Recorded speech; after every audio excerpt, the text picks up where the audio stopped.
melati, harum mewangi, pembuka bicara dari hatinya. Assalamualaikum warahmatullahi wabarakatuh dan salam sejahtera.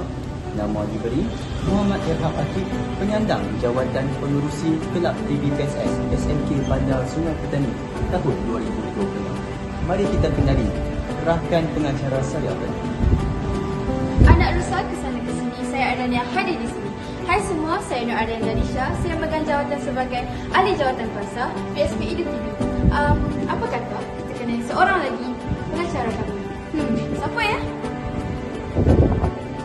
Tak kenal maka tak cinta. Saya Nur Izzatun Alisha binti Ismail sebagai ahli pengacara bagi PSP Edu TV.